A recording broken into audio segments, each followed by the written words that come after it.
जो है कि आज आपको रैली हुआ है, तुरंत अभी कई रैलियां हैं। आज आपने सुना भी हमारे राष्ट्रीय अध्यक्ष महोदय जी ने भी एक बड़ी रैली का घोषणा किया, जो मैंने पहले भी आपको बता चुके हैं कि हम लोग भविष्य की बात करते हैं और भविष्य को देखते हुए काम करते हैं। इसी को लेकर आज सीवान जिले के हुसैनगंज में बहुत बड़ी रैली का आयोजन किया गया था पार्टी के द्वारा। सर यहाँ पर आए थे और अरविंद राजभर ने ऐतिहासिक इसको बताया है। सर देखिए, ये तो अभी हम लोगों ने छोटी सी अभी रिहर्सल किया है। अभी फरवरी में आपको यहाँ पर मैं एक अपनी शक्ति का एहसास कराऊंगा। अभी तो धीरे धीरे यहाँ पर अपने आए थे हम अपना संदेश लेकर के। कुछ दिन पहले अपने अंदर में भी आए थे। इतने जो है मौसम खराब में भी हमारे लोगों ने अपने पैसे लगाकर इतने एकत्रित हो रहे हैं, किसी भी पार्टी की बस की बात हम नहीं रह गई है। सर बड़ा खुश दिख रहे हैं सर, क्या संदेश दीजिएगा? देखिए, हम लोग तो खुश रहते हैं, मैं एनी टाइम खुश रहता हूँ और इसलिए खुश रहता हूँ कि हम लोग जो है वंचित शोषित समाज की लड़ाई लड़ने के लिए हमारे माता पिता ने जो जन्म दिया है, मैं इस जीवन को इस समाज की लड़ाई लड़ने के लिए मैं न्यौछावर कर दूंगा। इसलिए मैं खुश रहता हूं कि ऐसे समाज में मैं जन्म लिया हूं, मुझे लड़ने का मौका मिला। तो बिजली, राशन और जो है कि शिक्षा की बात उन्होंने बताया है कि फ्री में जो है कि दिया जाएगा, इसको लेकर क्या मतलब कहना चाहेंगे? देखिए, इसका मतलब उन्होंने साहब ने ये कहा कि एक समान शिक्षा और एक समान चिकित्सा जब होगा तो सभी जाति के लोगों के जो बच्चे हैं, जो चमार से लेकर ब्राह्मण तक सभी जातियों में गरीबी है, सभी को समान शिक्षा जब हो जाएगा तो सभी को समान अधिकार मिलना शुरू हो जाएगा। हमारे नेताजी ने इस बात को इस तरह से कहा। तो 2024 में तैयारी है बक्सर से?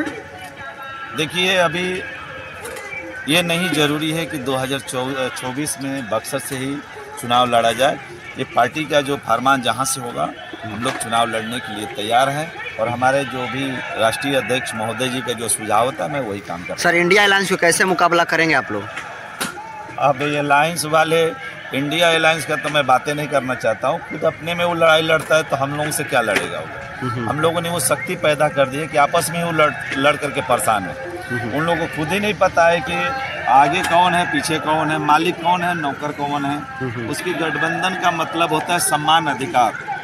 अभी नीतीश कुमार जी को देखिए, कुछ ही दिन में पता नहीं क्या होने वाला है और इस जनवरी में लगेगा कि यदि जनवरी भर गठबंधन टिक गया तो हो सकता है चुनाव लड़े लोग, और नहीं तो मुझे नहीं लग रहा है कि कोई भी एनडीए के जो है गठबंधन में उसके सामना कोई करने के लिए कोई पार्टी तैयार है। यानी आप कह रहे हैं कि बीजेपी की तरफ आ सकते हैं नीतीश कुमार? अब आ सकते हैं, ये उनकी मसला है।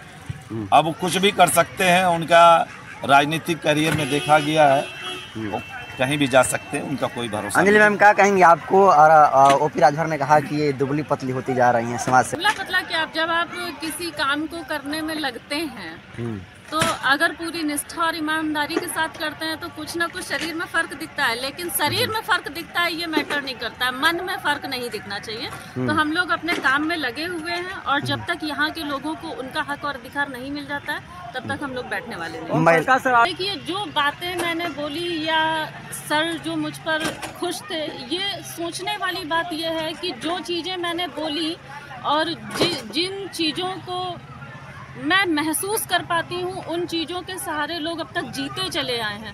उनका जीना और मेरा महसूस करना दो अलग अलग चीज़ें हैं, लेकिन फिर भी मैं उनके तकलीफ़ों को महसूस करते हुए किस तरह से उनको दूर किया जाए और महिलाओं को आगे बढ़ाया जाए। देखिए, महिलाएं कुछ भी कर सकती हैं। मैंने एक लाइन बोली थी कि यहाँ पर जितने भी पुरुष खड़े हैं या बैठे हैं, इनको पहला शब्द बोलना और पहला कदम चलना महिलाओं ने ही सिखाया है। वो चाहे अनपढ़ महिला रही हो या पढ़ी लिखी महिला रही हो, जब आपको वो बोलना सिखा सकती हैं, आपको वो चलना सिखा सकती हैं, तो अपने हक और अधिकार के लिए वो लड़ सकती हैं, कहीं भी जा सकती हैं, कुछ भी कर सकती हैं।